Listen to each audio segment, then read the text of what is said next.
So I'm here with my boy Adam, who's aura farming me right now with the background was at the beach. We've got the mountains, man. It's looking pretty sick. But run us through it, bro. Why don't you introduce yourself for the people who's watching? Yeah, my name's Adam. I'm from Tyrone in Ireland, and I've been in Trinity now for probably 6 months, I think, just over 6 months, and I'm living out in Gran Canaria. Now that wasn't the case when I started. To be fair, I was back home, and to be fair, being able to earn money and come out here and live out here. So that oh fuck that is that not Tyrone, lad? I thought that was Sam Mills there behind you, lad. I know, it's the Sperrin Mountains.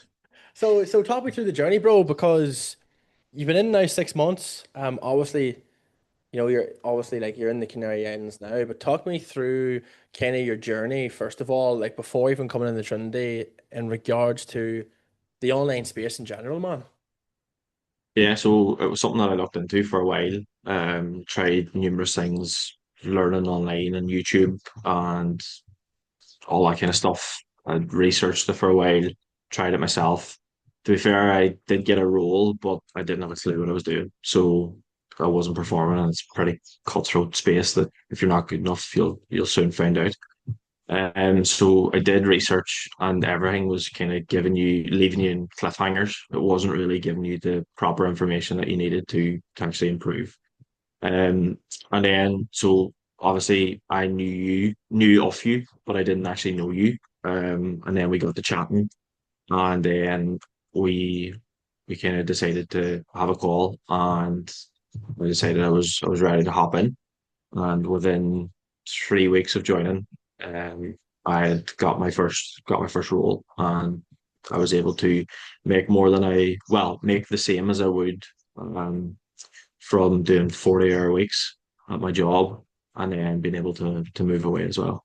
See, like obviously you were on a roll, but when you get in the Trinity, right, you landed a roll, what, 3 weeks was it through us, through our network? Yeah, Beautiful. And then you were able to step away from, because you step away from your job then, essentially as well. yeah.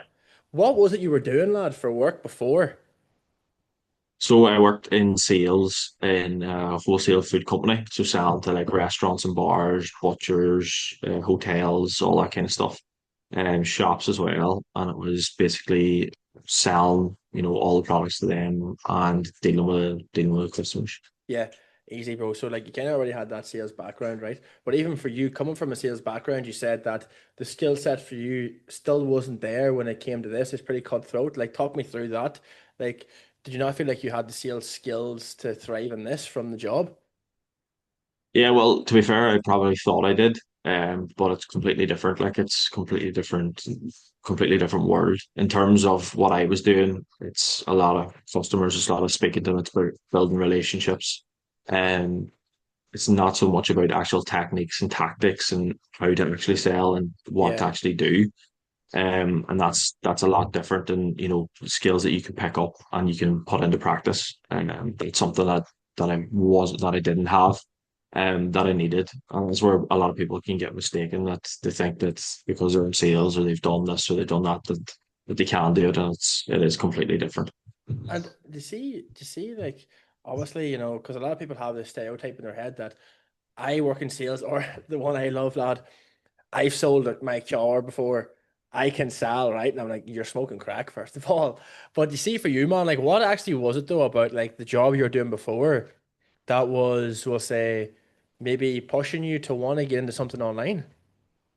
Well, listen, like I'm a lot different than a lot of people. Like I wasn't in trades, or I didn't kind of hate my job. I enjoyed my job. I liked the job. I liked the people. I Yep. had no issues with that. It was just the time. It was just something I always wanted to travel, always wanted to live away, and I always wanted to have more free time.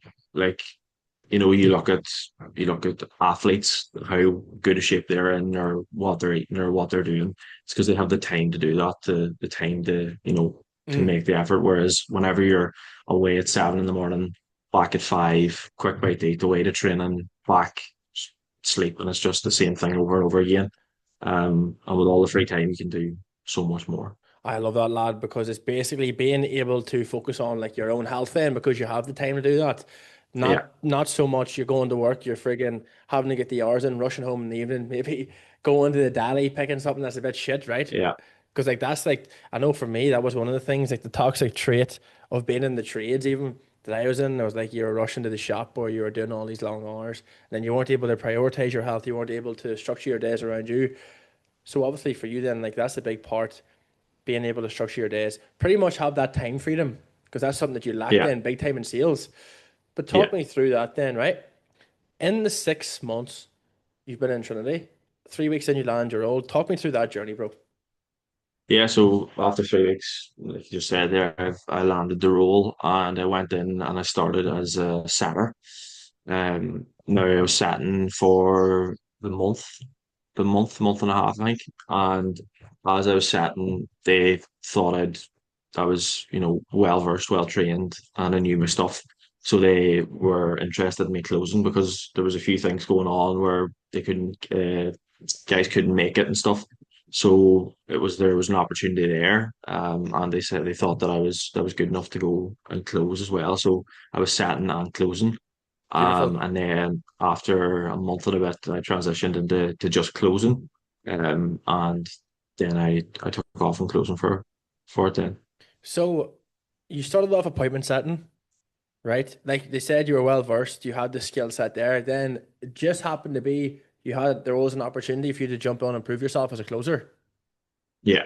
So talk me through that then, right? You jumped on, took the call, closed it or what, proved your skills, and now you're a full-time closer basically.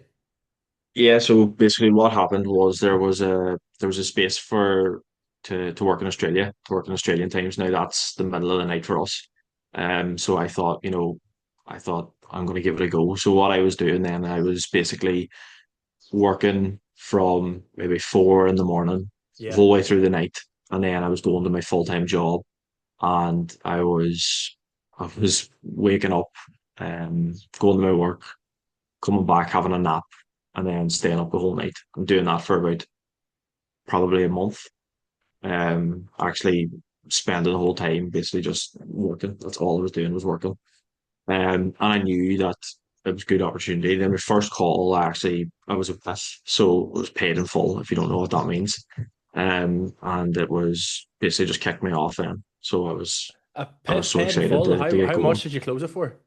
I think it was 4 grand. Four So grand. First call, closed it for 4 bags, right? yeah. Why were you hustling so hard, lad? Why are you coming home? Why are you sleeping? Why are you staying up taking calls? What was all this hustling about? I wanted the time freedom, and I knew I could do it. Like, and I was just thinking, like, I can't let go of a good opportunity like this again. So So you obviously seen the opportunity, right? You seen, right?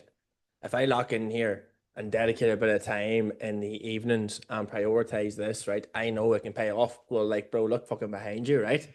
I mean, it doesn't take a genius to realize, okay, right, yeah, it's worked pretty well in your favor. See, a lot of times people will make yeah. up excuses and whatnot about like time is the biggest thing.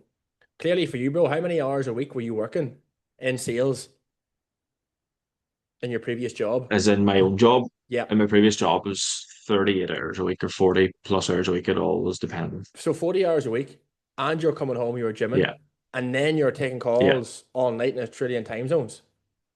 So yeah. realistically speaking, lad, like when you hear someone say, I don't have enough time, like what does that scream out to you? Um, it's just a bit of weak mentality. I think it's just a bit soft. In fairness, like it's not plain sailing. Like for example, Of my course. woman was probably gonna want to leave me at the stage of not Right. seeing her for a month and a half. And my family going, "What are you fucking doing?" We're going into work, and it was 7 in the morning. And I had 2 tins of Monster and a coffee to try and wake me up or get me going. Yeah. One instance I was driving, and I had to pull in and fall asleep in the car, and Fucking hell. and the boss drove past me on the way home, and I was in the car sleeping. And but that was like, I literally I couldn't keep going. Like I was running on low, but I knew that it was going to be worth it. Like it pretty much shows me there, right, that you had a vision in your head of where you knew this could go to, right? People Yeah, around you are pretty much saying like, "What the fuck are you at?" You know, your parents. No one else can see that vision, and it's very easy for people then to listen to external vices and voices, basically, and I guess fall off or steer away from what they know is going to actually give them the life they want, right? But for you, you kept locked in, you kept showing up for yourself. Yeah, you're having two monsters and a coffee, probably on the verge of shitting your pants every morning going to work by the sounds of things, lad, with Yeah. all that caffeine in you, right? But talk us through then, bro. Like, you landed the role, you were doing all these, let's say you're setting up at night. How long did this go on for? You said a month and a half, right? What was the big Uh, breakthrough then?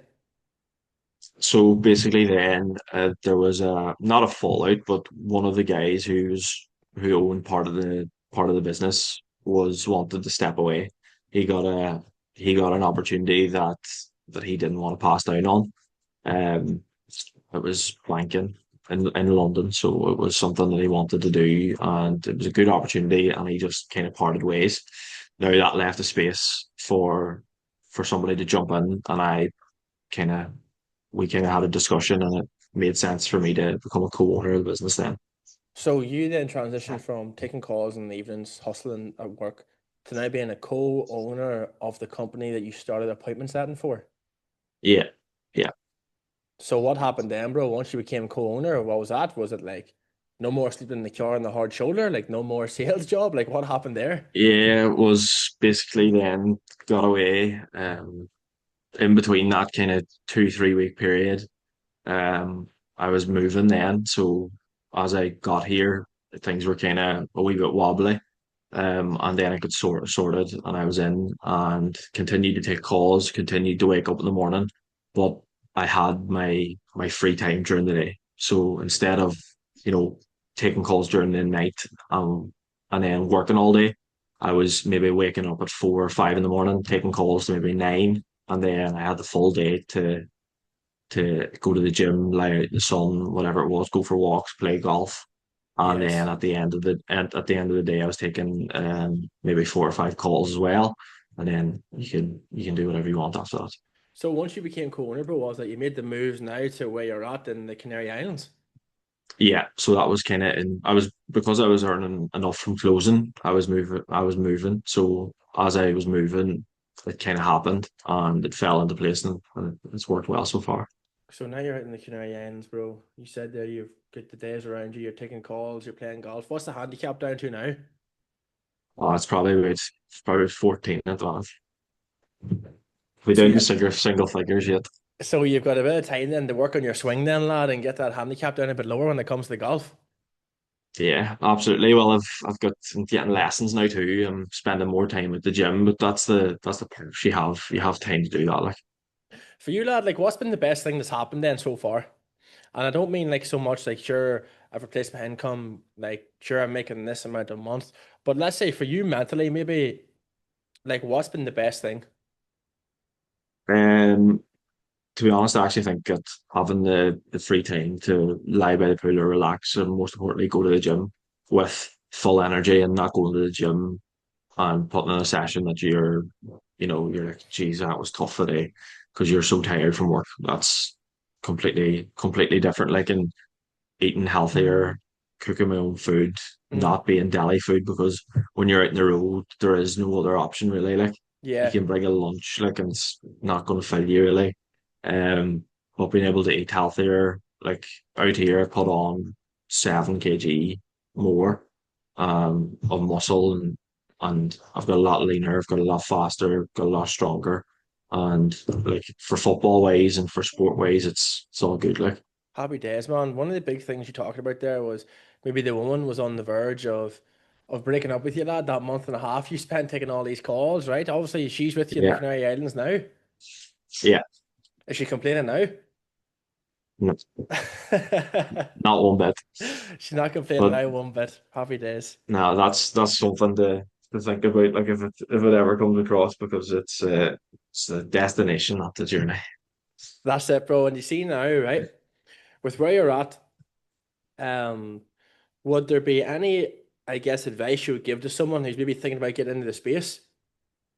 Yeah, I would. In terms of kind of key kind of pointers, it's you will find stuff on YouTube, you will find stuff on Mm, Google and ChatGPT, whatever you want. You will find stuff, and you will find the basics in terms of actually getting better. I found that I was getting better because I was spending time with people inside the group. right. Um, and that's something that I found was when you have that kind of network and you see people, people winning every day, it's a more inspiring. It keeps you motivated. Um, for example, people don't know, but inside Trinity there's fitness page where everyone's posting their their fitness, their wins. It's a full community of people that are actually improving and getting better, and it does motivate you. Mm. So, bro, like obviously for you, 7 kilos of muscles on, better place, obviously financially, a better place, obviously with your physical health and your fitness. When it comes to someone who's maybe, you know what, on the fence, what would your opinion be to them, or let's say your advice be? As someone who's been Um, through a bit of hardship in the game as well, because obviously you went from yeah, being on a roll, not really getting what you want, to now being obviously in a position a lot of lads would fucking give their left bollock to be in. yeah, yeah. Um, if you are on the fence, like at the end of the day, it's better to make a decision than to be on the fence. It's being on the fence is such an easy way out. Like at the end of the day, say if you're sitting on the fence, you're gonna get splinters in your arse. Like, um, Fair. so, um, to be fair, I thought like I was on the fence for a while. I was back and forth. Will I do it? Will I don't know. But at the end of the day, like money, money does come and go, but you've got a hell of a chance of making a lot more when you're in the space, and that's something I found. Like it has changed my life. Like, and it's not soppy or it's not a joke. It has actually. It's given me something that I can do now for the rest of my life that I'm earning and living and free. And like whenever you wake up and see all your mates that are scrounging going to work and they're, people are living for the weekend, it is a completely different lifestyle.